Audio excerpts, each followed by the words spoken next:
Hello and welcome to the Successful Mentalist Podcast. Except, hold up, today isn't the Successful Mentalist Podcast episode. In fact, the first few minutes are, but what you're about to hear afterwards is very different. See, we wanted to mix things up because we recently were contacted by two amazing magicians from here over in the UK, Robbie and Csanád, young magicians doing a cracking job at running their very own podcast themselves. And they've had some amazing performers, amazing magicians come on that podcast. People all around the world, people you'd know from TV, your magic magazines, and the stalking that you do on YouTube and Facebook. Honestly, they are doing an amazing job with that, and we wanted to feature one of their episodes on here, one very particular episode, because it actually has a special guest which you might have heard of in the past. It is, in fact, none other than the incredible mindset guru that is Aiden O'Sullivan. So what is it that they talk to you about in that podcast episode? Well, yeah, there we go. It's really fun. We get interviewed on podcasts an awful lot. We get spoken to, asked a load of questions on a load of different things, from creativity to actually magic in general and business and beyond. But in this episode, the real crux of, well, even in this episode, we spoke about a lot of different things, but we're operating from the crux of what is your vision of good magic. That for me was the biggest symbolic moment actually throughout this episode. It was the big takeaway, and it's something that we really don't think about enough. So we spent a lot of time really diving in, exploring a little bit about that, and a load of other fun stuff as well. But don't just think that this is just an opportunity for me. We've got Ashley Green's episode coming out actually next week. We wanted to do this as a back-to-back, almost like a double bill of guest interviews, so you guys can hear what we're teaching people aside from on this platform. It's a really great opportunity to just keep that practice going and sharing the knowledge on a wider level. And if you like what you hear and you like the guys, honestly, I said it in the episode, they're perhaps some of my favourite podcast interviewers, and they're interviewing some incredible people. So if you like their show as well, do jump over, give their show a follow, and make sure that you're listening to those every week, just like the TSM Podcast. 100%. Give them a subscribe, a listen. Say that we sent you so we get brownie points. And without further ado, let's pop into the special podcast today from the Mystery Behind the Magic podcast with Robbie and Csanád. So, I'm cheating, by the way. I'm going to tell you this now. I'm cheating when I do my magic because, again, you know my philosophy at this point is what would this look like for real? How can I do this for real? So I spend my time obsessing over psychology, which is anytime, anywhere. I can drop into that at a moment's notice. So that's how I cheat. But for the generalized perspective, you've got a lot of books and you've got a lot of resources, as do we all. We all have far too much magic. Let's admit that, and you're both smiling in agreement. We've all got far too much magic.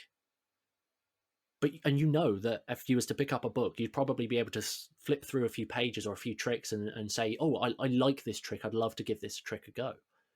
Or on the flip side, oh no, this trick, I probably wouldn't do this trick, or I don't like this trick. That kind of thinking we need to bring back to mind and do that as we're reading the book, not afterwards, not as we're looking for something. You're listening to the Mystery Behind Magic podcast, the podcast for ever-learning magicians. Brought to you by Csanád Kish and Robbie Stevens. You can get years and years of experience in just under 1 hour and listen to exclusive conversations with some of the best minds in magic. In today's episode, we spoke to Aiden O'Sullivan about how he got into magic and where he gets his style from, Stop Existing, and The Successful Mentalist. And then we finished off with a quick fire round questions.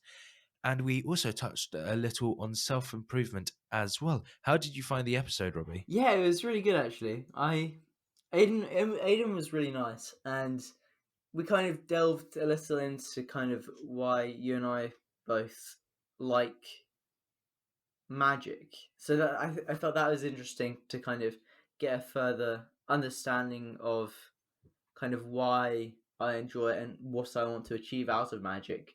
And he kind of steered us around that path, which was quite interesting. And he also talked about quite a few different things that weren't necessarily relating to magic and just about self-improvement in general, which was really good. So yeah, a great episode, and I hope everyone who listens to it enjoys it. Thank you so much for tuning in, and we hope you enjoyed this episode. Hello and welcome to the mystery behind magic. I'm Csanád. And I am Robbie Stevens, and today we are joined with Aiden O'Sullivan. Hello, Aiden, how are you? Hello, this is awesome. You guys are the best. I really love this. Oh, thank you so much. Thank you so much for coming on the podcast. We really appreciate it. Now, let's go right back to the beginning. Where did your love for magic begin? Well, isn't that the question? That is the question. Oh, God. No, it really was a bit of a twist and turn. It took a while to really take form. I think way back, I was initially getting into magic through two means: hypnosis and pickpocketing. That was my things. That was what I was interested in. So as this 12-year-old kid being obsessed with hypnosis, being able to hypnotize people and pick their pockets and essentially steal stuff without them knowing, all done for fun, by the way. I must put that out there. I realize that this is a recording going to the public. It was done for fun. And I say it was done for fun. It was done purely as a demonstration of how flawed the human mind is. Okay? Just let that sink in, that a 12-year-old child was telling people how flawed the human mind was. Like, that in and of itself was bizarre. But that was it. That was really where I started. I played around with everything, and then I saw some incredible magicians. I've always been interested in magic. I can't really pinpoint the specific, this was the moment. I didn't get like the Paul Daniels magic kit, or I didn't watch a specific performer on TV. Their magic show blew my mind. But I think really early doors, I was interested in magic, and I found out that you could learn magic after much trial and error. I was that kid at the family events that was always like, if I make and really concentrate and will the card to vanish out of the deck, it just would appear in someone's pocket. And I hate to be that guy, but it's not that simple. I tried. I tried, and it just didn't work. And then from there, actually coming into Darren Brown, seeing some of his work, blew my mind. And that's kind of where I'm at now with the psychological elements of magic and mentalism in particular. And that's kind of the journey that's really built up to this moment. It's been honestly crazy, to say the least.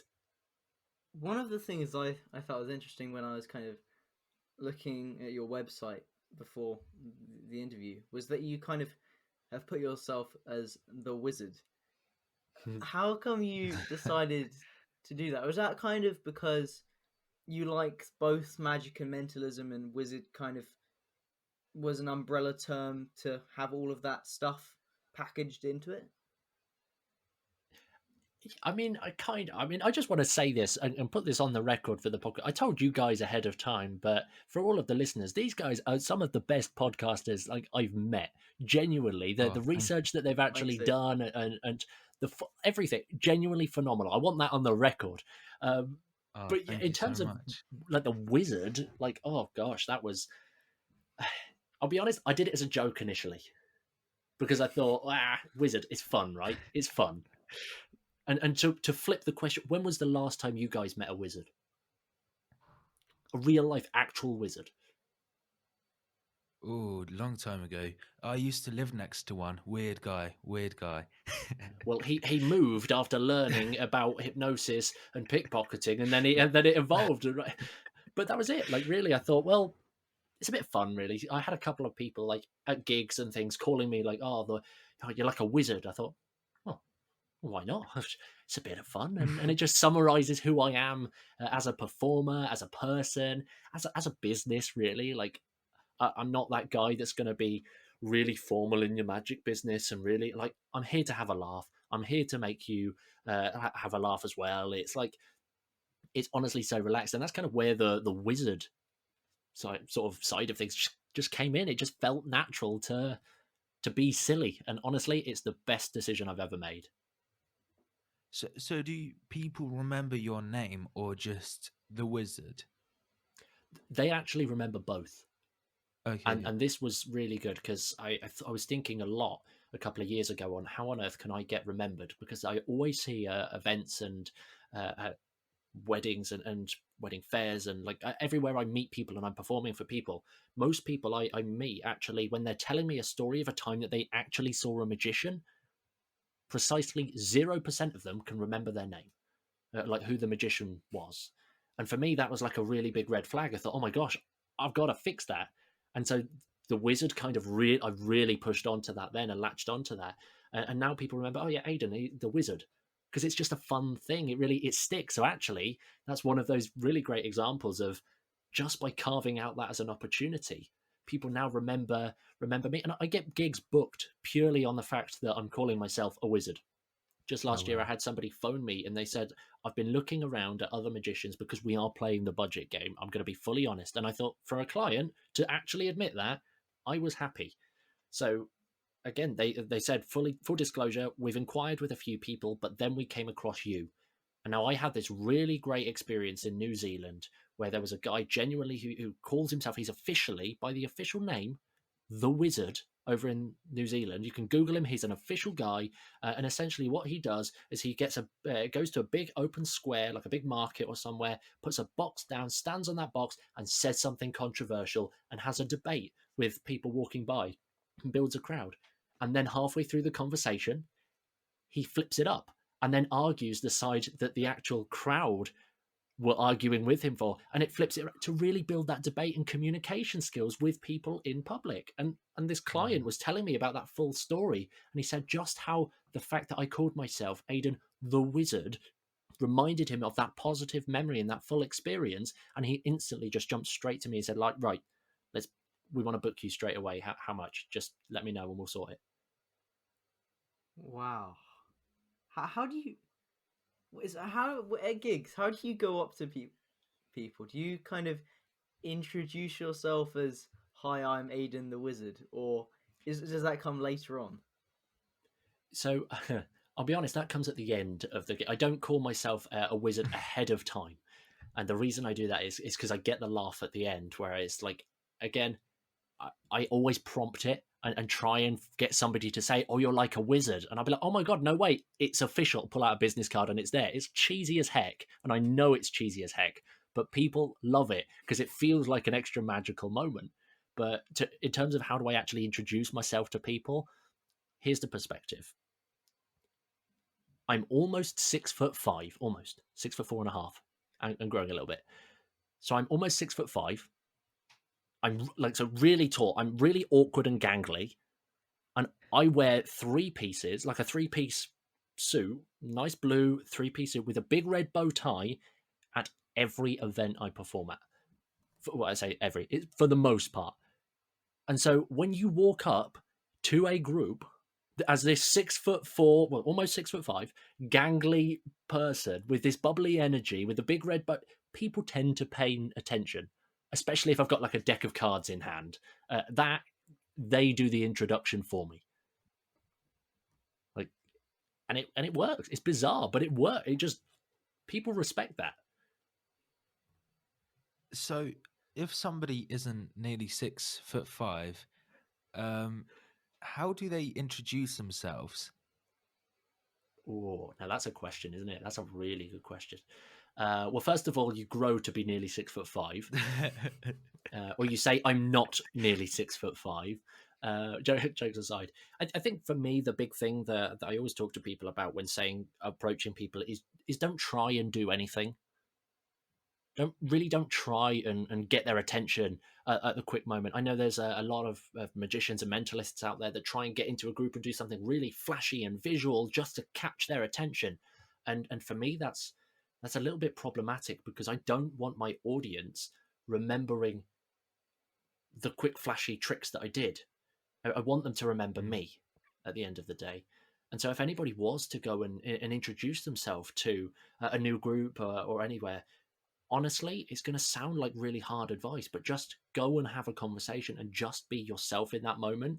Now, I'll admit, that's scary for a lot of people. There's going to be naturally a lot of introverted magicians out there that are like, yep, nope, turning off this podcast already. I can't deal with that guy. He's far too extroverted. I'm an introvert as well at this point. It's really weird. But that's why I always carry a deck of cards for the most part in hand. Because if I'm just, say, I don't know, doing a really basic card flourish or spreading the cards or springing the cards or just doing something to get a little bit of attention on the cards, they're going to call me into the group because I'm the magician, not because I'm now interrupted, because I hate interrupting people. This is why I predominantly do stage work for the most part. I hate that professional interrupter kind of thing. So that's why I bring that deck of cards, and I've got that deck of cards there to make people think, oh my God, you're the magician, come on. And they call me in, then I can give them the deck of cards to shuffle or do whatever you want, whatever your first trick is in that case, and just let them do their bit whilst they're talking to you and getting to know you. And then you can move into your first routine. That's how I found incredible success with that. So what would you do if you didn't have a packet of cards? Would you... So if you had nothing on you, how do you go about then approaching someone? Oh, great. So I've got a few qualifying questions just beforehand. First of all, am I still almost 6'5"? You are still almost 6'5", yes. Am I wearing a 3-piece at this point, or am I just am I not prepared to perform? Not prepared to perform. Interesting. So I'm almost 6'5" and not prepared to perform.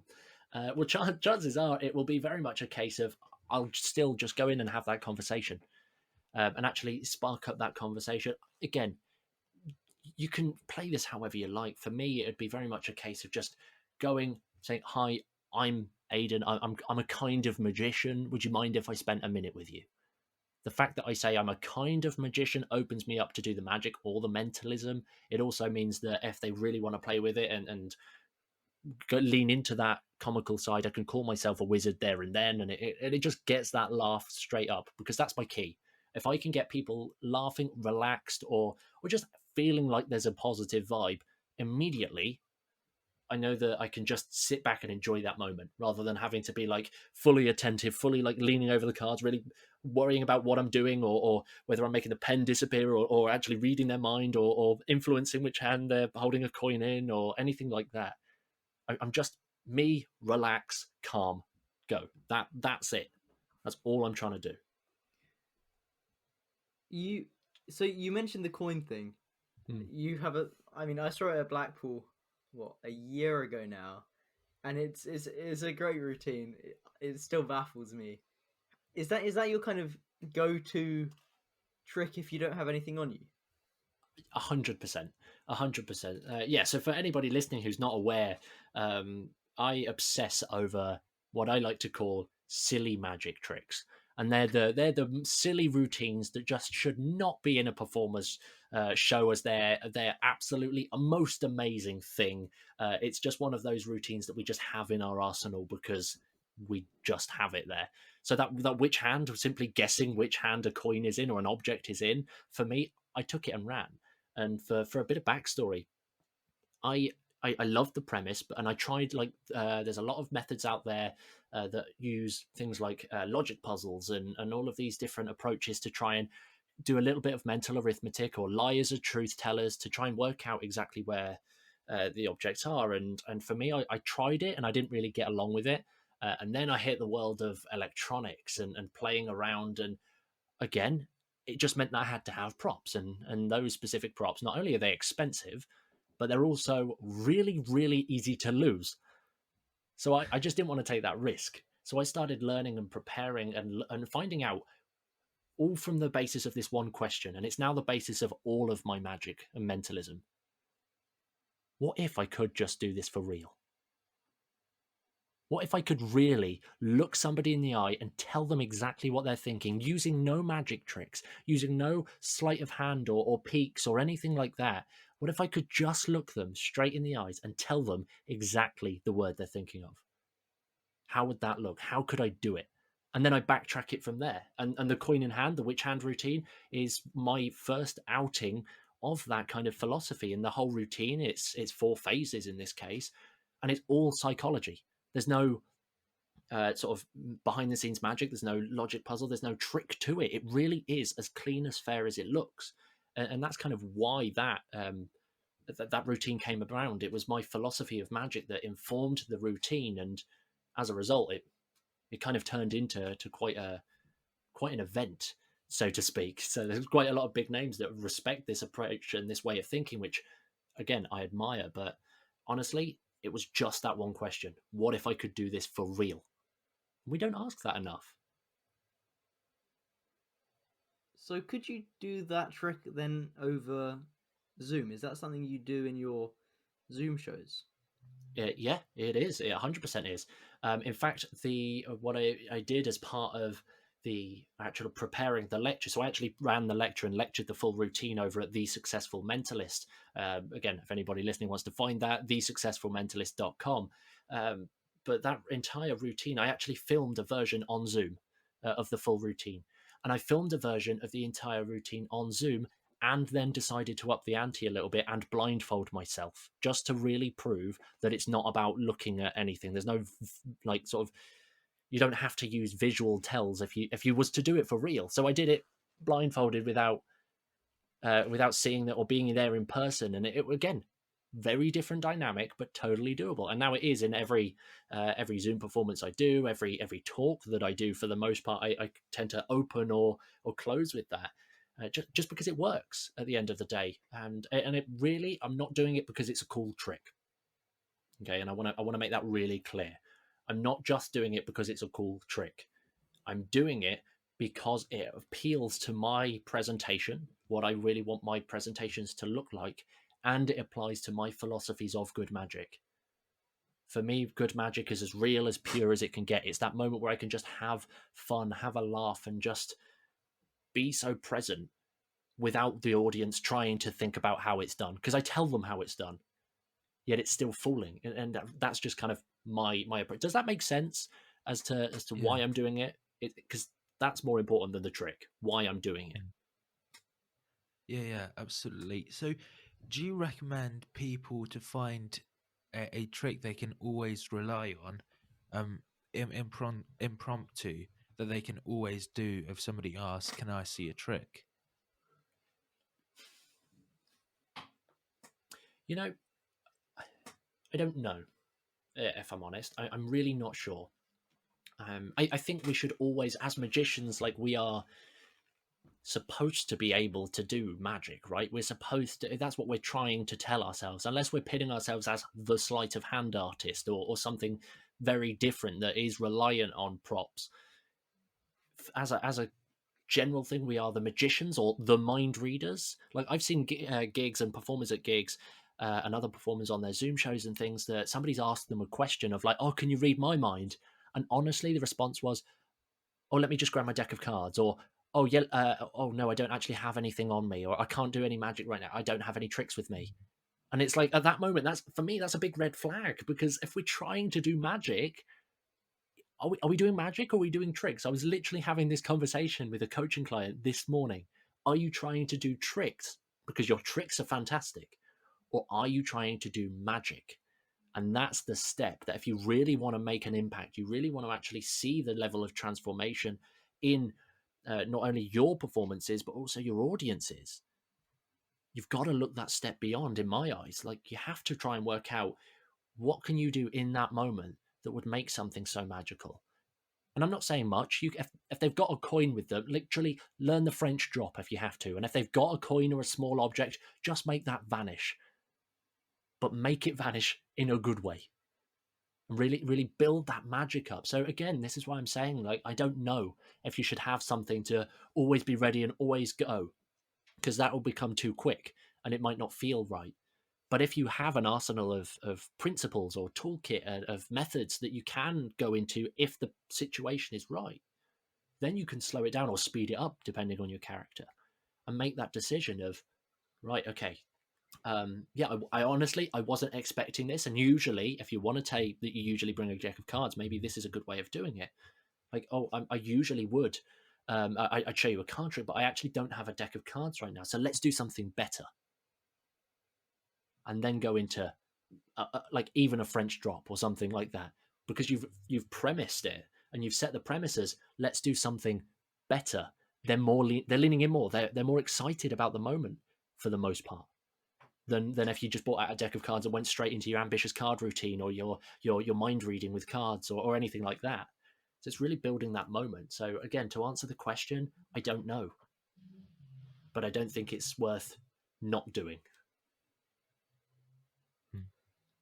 How do you build up your toolkit? Because I have loads of books on my bookshelf, and so I flick through them, but I think most of the books I have either card tricks or you have some kind of preparation with gimmicks. Are there any specific things and techniques, like books, which have those things in them, which you can then utilize when someone says, "Can I see a trick?" and you don't really have anything on you? So, I'm cheating, by the way. I'm going to tell you this now. I'm cheating when I do my magic, because again, you know, my philosophy at this point is what would this look like for real? How can I do this for real? So I spend my time obsessing over psychology, which is anytime, anywhere. Like, I can drop into that at a moment's notice. So that's how I cheat. But for the generalized perspective, you've got a lot of books and you've got a lot of resources, as do we all. We all have far too much magic. Let's admit that, and you're both smiling in agreement. We've all got far too much magic.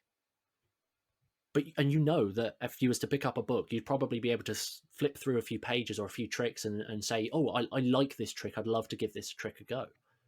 Or on the flip side, "Oh no, this trick, I probably wouldn't do this trick, or I don't like this trick." That kind of thinking we need to bring back to mind and do that as we're reading the book, not afterwards, not as we're looking for something. I was talking to my good friend Timon Kraus, a fantastic magician. He was actually talking about the purpose of books and things, and he said this quote, and it genuinely changed the way I look for new material.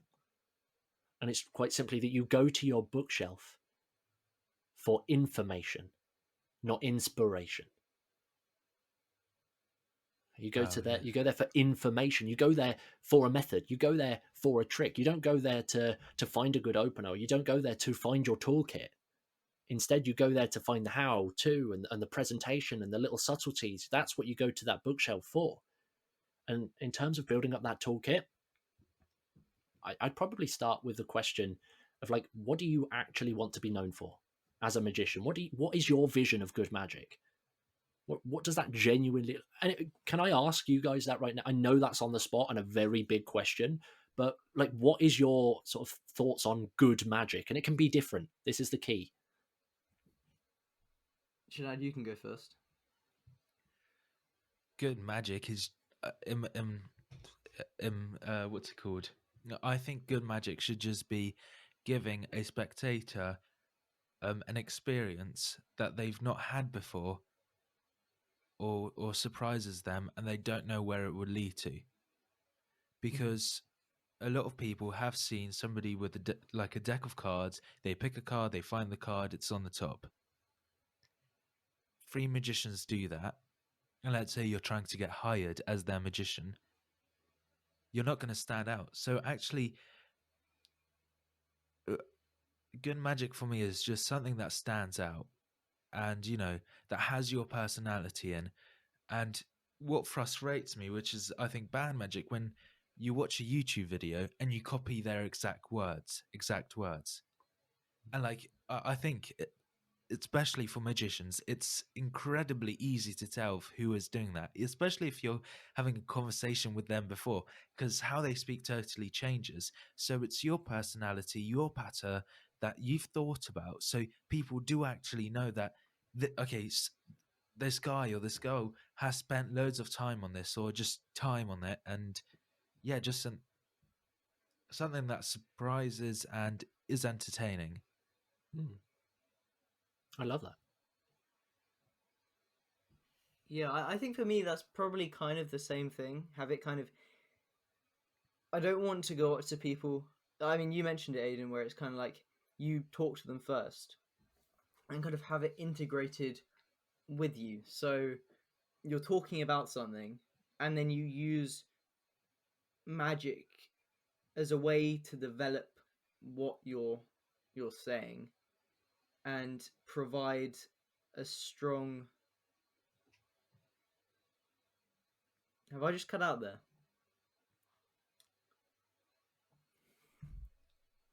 Oh, it looks like Robbie's went offline. Oh, this... Where did you lose me? Can you still hear me? I can hear you both loud and clear. Robbie, you just disappeared. That's your vision of good magic? The suspense and not knowing where it's going. He did it in exactly what he was talking about. He just did on the podcast. That is the side of a good magician. Robbie, you rock that. I know it was definitely not intentional, but take it as a win. Okay, after a technical thing, we're back, so I'll try and address what was the question, if I can remember kind of my train of thought. So it was kind of magic's, for me, I like it. I've kind of been thinking about it a lot, where it's like I want it to be integrated into what I'm saying specifically, and I don't want loads of little kind of tricks which aren't good. I want the strong pieces of magic which I know will be good and help, and I've scripted and actually can leave a lasting impression into what I'm saying. And I think one of the things I thought, because I really like self improvement books, and I know Aiden you do too. I always kind of think it would be quite cool to somehow link magic to that. I still haven't found a way in which I want to do it, but I that's definitely something I'm trying to aim towards, because it's something I'm really passionate about. And if I can have magic help, then also maybe give the audience a new perspective, so then after they leave, it doesn't just, it's not just one moment. It's, I mean, I think we were saying it before the podcast, having something that's exponential, where it's like if you give something to them, then it can actually make them better. Because I think that would be something quite good, where the magic isn't just a single piece, it's something where afterwards they have something which it has helped to improve them. I love that. And I think what's really interesting here is that, again, the question, like, what is your vision of good magic? There's no right or wrong answers to that. There isn't a right or wrong answer. I think there are a couple of wrong answers, if I'm honest. I think there are a few, to say the least. But I think between you, like, you've shared these different points. So in terms of going back to that original question of building a toolkit, of how do we actually go to build a toolkit? Like, we've got all the books, that's the information. But what the actual inspiration is, that vision of good magic. So now your toolkit, in this case, each of you have got a different toolkit. One of you, like, maybe prioritizing that element of surprise and the uncertainty as to what's going on, whereas the other might actually be looking more towards actually driving that message home through magic. Now you've started to find your toolkit. French drop, for example, is the French drop going to be the best thing to help drive home a message in and of itself? Maybe not. Maybe but that, again, now you know it's presentational that's going to do the damage there. And on the flip side, uncertainty and not knowing what's going on, the French drop might just be the perfect thing, because you can hold your hand closed for as long as you like, and that uncertainty is going to keep them on that edge. Is it going to vanish? Is it there? Is it going to change into something? Is a dove going to fly out of his hand? What on earth is going to happen right now? And that's how, like, every single tool, every single principle, every premise, everything. And ultimately, for me, I just pick what I enjoy. Like, I love psychology and doing it. That's my background, for lack of a better sort of lead in. That's my background. I love the psychological stuff and actually seeing psychological techniques work. So that's how I pick my toolkit. I do what I enjoy and represents my vision of good magic. How long do you think people should spend on actually trying to incorporate their hobbies or something they're interested in? Because sometimes it's much harder than other times. So do you think if people don't know how to include it, do you think that it would be a good idea to focus on that as soon as possible to have that? Or what do you think? Well, I think in and of itself, hobbies, interests, passions, all of these different things, they're not only good things to have just flat out. I'm gonna go big and then dial it in, But then not only are they a good thing to have, but they're a necessary thing to have. If you don't have hobbies, a selection of hobbies or interests, or a couple of things that you find that fuel you and energize you, that's actually going to be fairly detrimental for the most part. You need this interesting, and for some people it might just be watching TV. It might like specific types of TV shows, and others it might be movies. But other people it might just be learning sleight of hand in magic, and magic as an entity. Maybe that's one of your hobbies. Maybe the other is playing music. Maybe the other is studying XYZ, or reading and self-improvement. Like, all of these different things are really important just for us as people.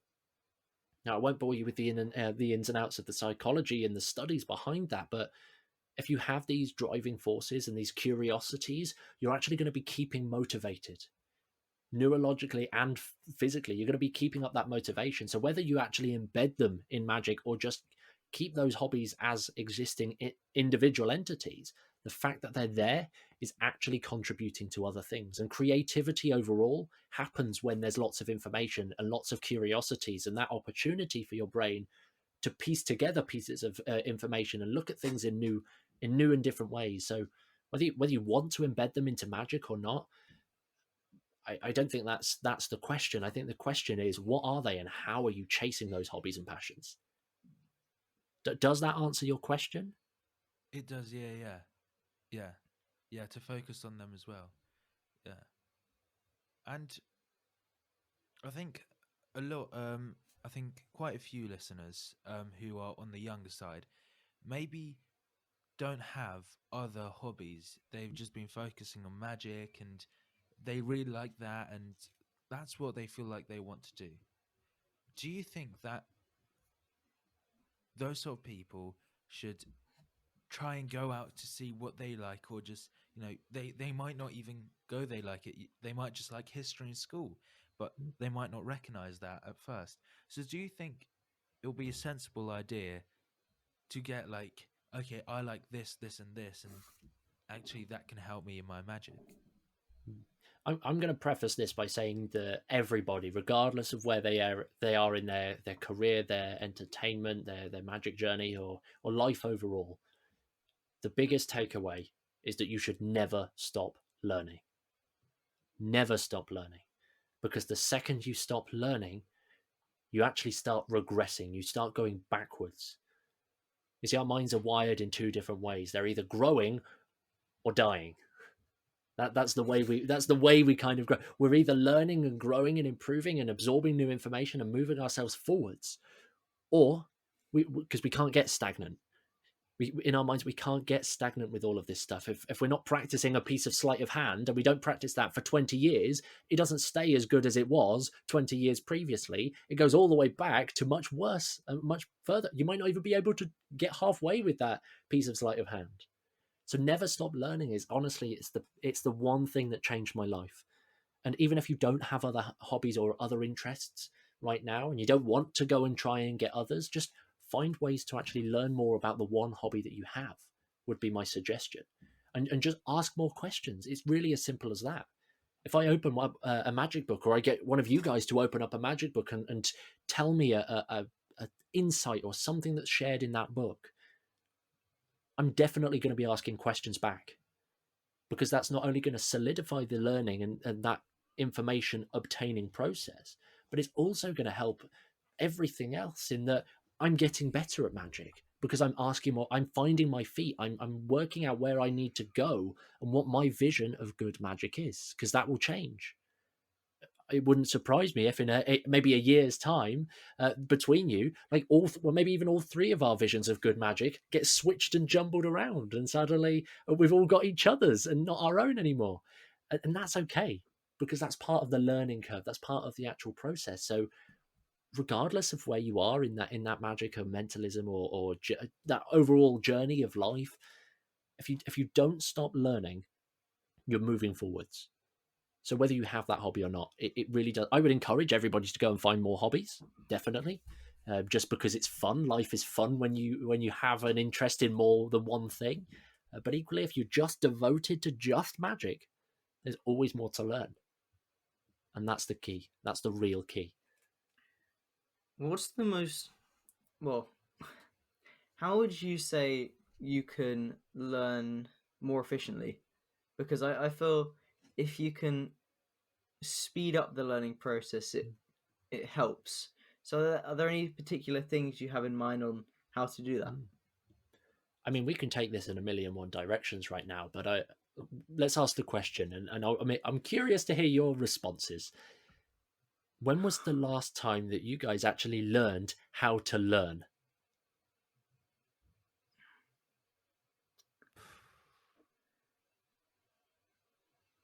Now, I hope you don't mind me saying this, but you're younger than me, right?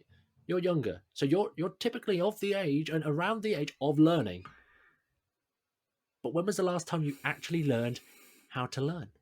I'd say probably maybe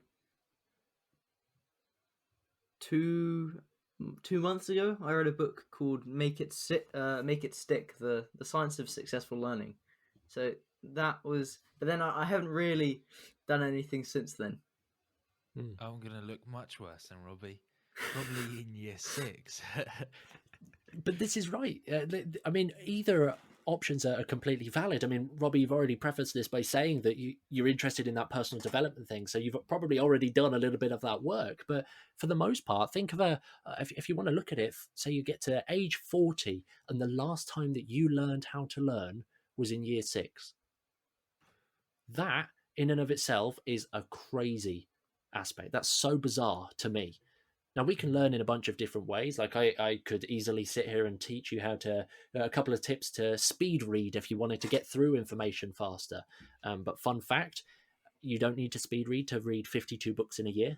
In fact, if you've got the average reading speed and you take the average size of the average book and you pair those together and you give yourself about 40 minutes a day to just read, you're going to get through a book a week on average, which again is 52 books in a year on average. Wow. And that's before we apply speed reading. Now, I spent a month training speed reading and to actually just see what it is. And I'll be honest, speed reading has changed my overall life. But when I started that month challenge, I was reading at 286 words per minute. And on the outset, the final day of the challenge, I was at 1,100 words per minute. Wow, that's crazy. Which is crazy, right? But the thing here is that most people would think, oh yeah, but how much of that will you remember? And the truth is, I'm actually remembering and retaining more information at the 1,100 words per minute than I was at the 286 words per minute. That's crazy. That's amazing. But the key to all of that is that I actually focused on learning how to learn. So I learned the speed reading elements, and actually it's the same as like if you speed something up, you have to put more attention to it and you have to put more focus to it, right? If you're going at 100 miles an hour driving down a road and you see that there's a corner, you have to be really careful to go around the corner as you're going to fly off the side. But if you're going at 20 miles an hour and that same corner is there, I'm not saying don't pay less attention, because you should be paying full attention. That was a terrible metaphor for realization. But you get the point here. Like, you can afford to spend a little bit less concentration because the consequences aren't as big. So actually going back to those meta skills, like picking up books and learning how to learn, like you mentioned, Robbie, pick up a book and learn how to do that. Study speed reading. If maybe what you really want to do is you really want to actually spend a bit more time with memory work, you can go and study. Like Harry Lorraine is a fantastic resource for all like magicians and anybody looking to improve their memory. Head over and look at some of Harry Lorraine's work and actually train it up. But the key is just that awareness of, what do I actually need to do to start learning better? And then look at the skills there, those meta skills, those smaller hidden skills that we don't really address. If you like reading, read 40 minutes a day. You've got 52 books by this time next year. Like, what would you... Honestly, if I could read an extra 52 books a year, I would be happy. Think of all the tricks. Think of all the methods. Think of all the presentations. Or if you're into the personal development, as much as I am, I'm obsessed with it. Think of how different your life would be. Speaking of reading books, specifically magic books, how do you read them? Because I feel like sometimes I read them quite passively. I don't kind of practice the tricks. I mean, if there's a good trick that really resonates with me, then I will. What do you tend to do with that? That's a great question. I think everybody's got different approaches and different ideas. And in fact, over on our podcast, the Successful Mentalist podcast, we actually spent a couple of episodes. I can't remember the numbers right off the top of my head, but we spent a couple of episodes looking at how to actually learn, how to learn magic, how to practice magic. We spent a month on that topic. But for me, when I actually read magic books, I think the real key is to fully understand the author's perspective. And I tend to read magic books cover to cover, making a few notes as I go along for things that are interesting, and practice if I need to. But for the most part, I just read the book cover to cover, get used to what the author is saying, and then jump back to chapters that particularly stood out. If there's tricks that particularly stood out or essays that particularly stood out, I revisit those, because now I've got a bigger understanding of how the author actually thinks.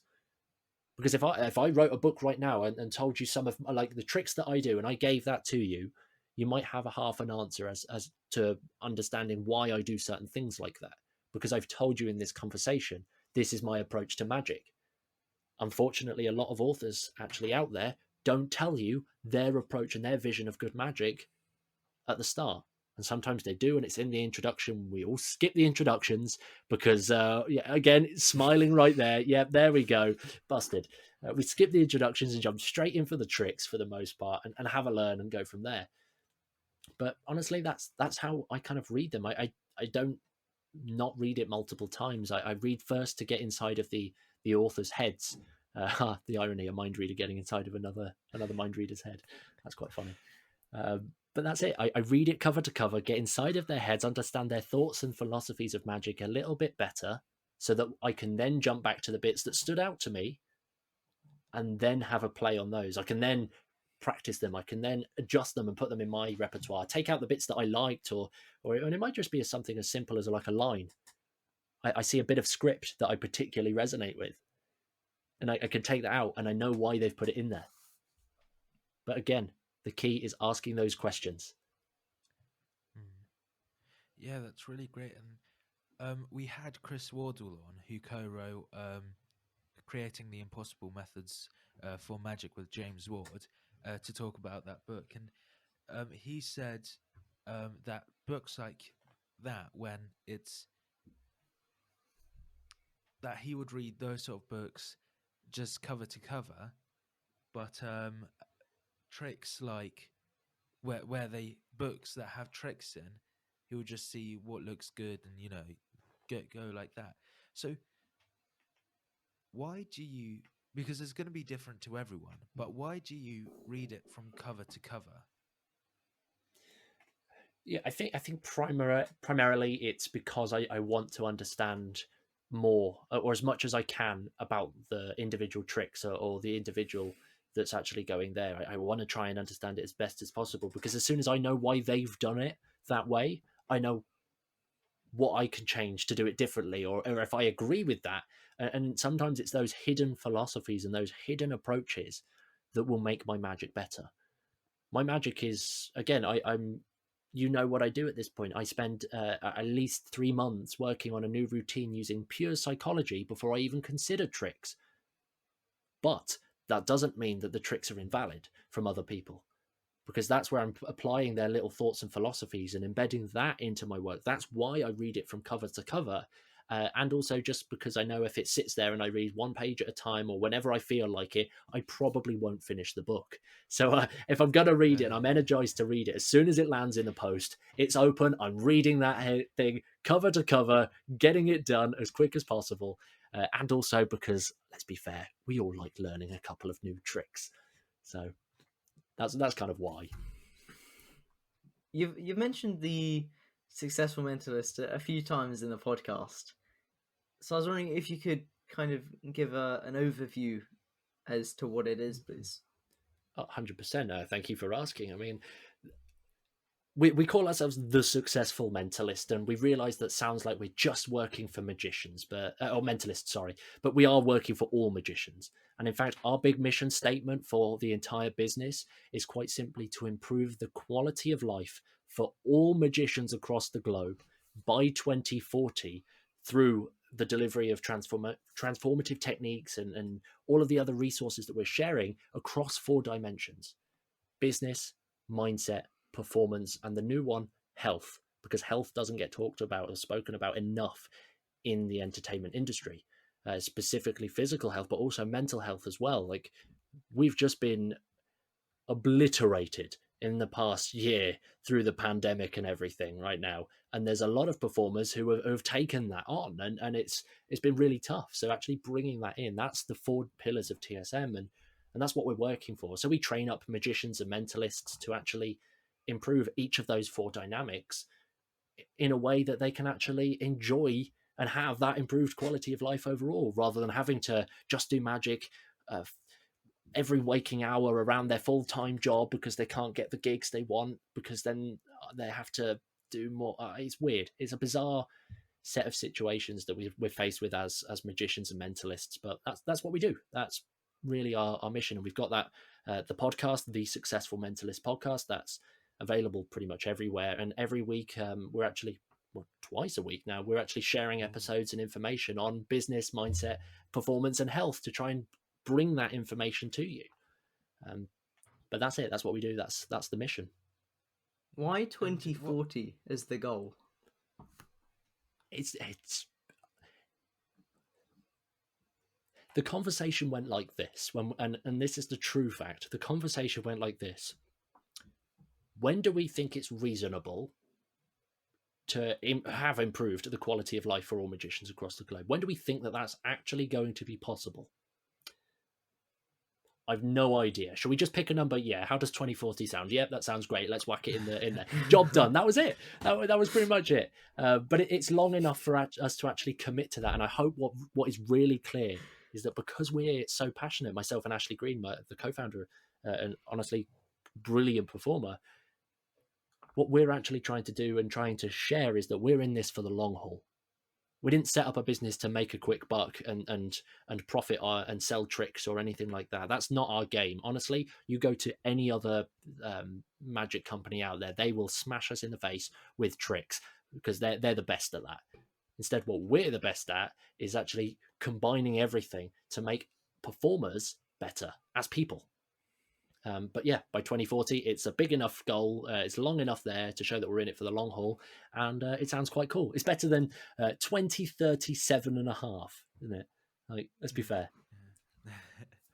It sounds well-rounded. And by the way, to our listeners, if you want to check that out, we'll have that in the show notes below, so you can go take a listen to that if any of that sounded interesting to you. But yeah, it sounds like a great podcast. And why did you decide to start it? Now, we started at the time of recording this, it's just coming up to a year ago. We started the podcast really as an opportunity to just share our thoughts, because myself and Ashley, we're obsessed with the personal development and bringing in all of these different elements into entertainment and into a magic career, and basically just trying to do the best that we possibly can. That was what our obsession. And we thought that other people needed to know this information and hear these experiences for themselves, because we were getting a lot of questions. So we thought, why not? Let's just join together and actually run a podcast and actually share that information, ask the questions that people are asking, and also answer the questions that people aren't asking, because that's the real key. And again, health is the big one. A lot of performers aren't actually paying attention to that, or as much attention as necessary. It's not really spoken about in all of the magic Facebook groups here, there, and everywhere. Like, honestly, it's nowhere. Yet it's the most important pillar of your entire life. So, again, that was why, because we knew that there was a gap. There was a question or a set of questions that weren't being asked, and now we're asking them. Alongside the Successful Mentalist, you also have Stop Existing, which is quite similar with the aims to the Successful Mentalist. I guess it's not aimed directly towards magicians, but it still has 2040 as the kind of a good point to go for. Do you want to know that conversation? That conversation, yeah, picking the 2040 for that one. So that's my other business. I actually help coach and teach entrepreneurs and people looking to actually make money through their own businesses, and actually do it in a way that they're offering value out into the world. That's essentially what I do over there. And again, the name Stop Existing, it actually comes from this idea that most people, and I believe this as a philosophy, is that most people are just passively existing their way through life. They're just copying what other people do, the systems of the world. And I'm not saying everybody needs to be a rebel, but I am saying that people don't question reality enough, and they don't question the systems enough. For example, you take this really clear, obvious approach of, well, education. We start from education, and from the age of 0, specifically in the UK here, you take the age from 0 to early 20s, really 18 to sort of early 20s in education, in that education system. You go from there into a job for 40 to 60 years so that you can then retire and enjoy the last maybe 20 years of your life. You do all of that work to maybe enjoy the last 20 years. And there was a study in America that actually looked into this stuff. And the study actually showed that people living into retirement, the average lifespan into retirement at the time of that study was just 3 years. Oh wow! So that 20-year stint where you're much older, you're worn out, you can't do all of the things that you used to do. Well, you've only got 3 years of it to actually get. And for me, that was just jarring. So that full system, I didn't resonate with personally, and I know that there's a lot of people out there that don't resonate with that. And I've given it to myself as what I call a big mission. It's a massively transformative purpose. I learned this from Stephen Kotler and Peter Diamandis, actually having that big purpose. And for me, one of my 3 big purposes is to give life back to a world that is just existing. And Stop Existing is my first attempt at that. Right. So it really is there. And to answer that point of the 2040, where did the 2040 come from? I was sitting here thinking, let's put the big mission together. When should I do it by? There's a big goal over at the Successful Mentalist for 2040. 2040 sounds like a nice side-by-side. Let's pop that one in there. Job done. It's as easy as that. Business does not have to be difficult. So there you go. That's amazing. That is such a great note to end the podcast. Before we go to the quick fire round question, thank you so much, Aidan, for sharing everything you did with us. It's really, really interesting, and we'll have both of those linked in the show notes below if you want to check it out, which highly recommend you do. But yeah, to finish off the podcast, let's go to the quick fire round questions. What's your favorite deck of cards? Oh, the DMC Alphas, 100% the letter deck, gorgeous. If you could only keep one book in your room, because I can see you've got a bookshelf behind you, what would it be? Oh, wow.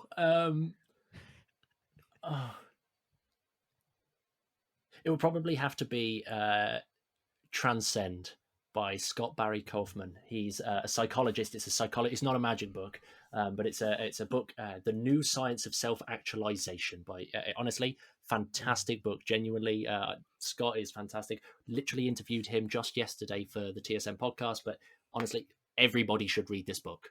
It's not a magic book, but it's the best book in the world. Oh wow! If you could meet any magician, past or present, who would it be and why? I'm gonna choose the cop-out answer that everyone knows, but at this point, it's got to be Darren Brown. It has to be. He's such a big inspiration behind me getting into magic and everything that I want to do. Like, it would just have to be. Honestly, I just think he'd be a great guy to just sit and have a cup of tea with. If you could only perform one piece of magic for the rest of your life, what would it be? Do you guys want to answer that one for me? I think it's got to be the coin in hand, the witch hand, just because it's fun, it's quick, it's silly, it's quirky, it's me all over, and it appeals to my philosophy of good magic. If you couldn't do magic or mentalism, what would you do? I'm cheating because I coach people right now, so I'm going to imagine that goes away with it all. But I'd probably get into music. I'd probably learn to really create music. I'm obsessed with the piano and I love listening to music. Music is the biggest driving force behind everything that I do on a day-to-day basis. So I'd probably do something musically, whether that's learning, creating, or just I don't know. But that would be the route I go if I wasn't allowed to coach or do magic. Self-improvement's kind of been a theme for this episode throughout. So what's the best way, well, a tip to start improving now and to truly start living? Ask more questions. Get curious.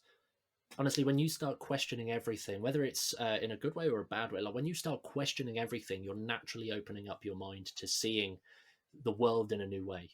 Honestly, that's the big thing. Like, asking questions and never stopping learning is it. If you're not scheduling routine time to learn, that's the key. But honestly, asking more questions every single time, get obsessive over that, and honestly, it will be such a game changer.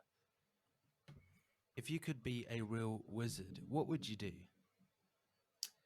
I like to think I am a real wizard, if I'm honest. I like to think, and I think I would do exactly what I'm doing right now. Am I allowed to say that, or is that cheating completely? Yeah. No, that's fair enough, yeah. If you forgot everything you knew about magic, mentalism right now, and you had to go about relearning it, what would those first few steps of relearning it be? I'd talk to people, first of all, and I'd find out what they like about magic. What is magic to audiences? Get that feedback in, because when you know what that feedback actually is, then you can start building something that people actually want.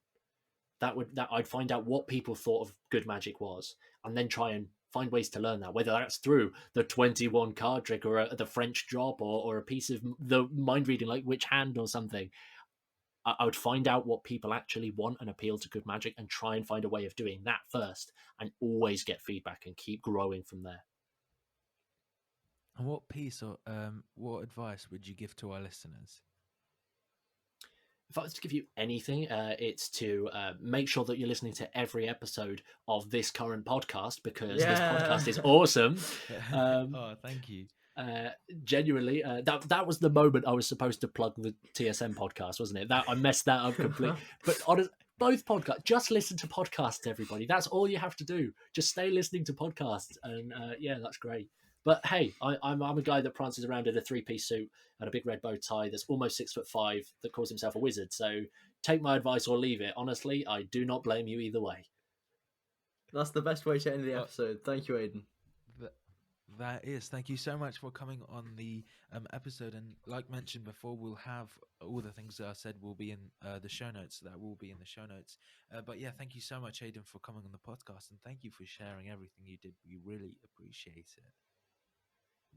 Oh, honestly, you guys are awesome. As I said, you guys are fantastic hosts, and everything like you're doing right now is fantastic. So thank you for inviting me.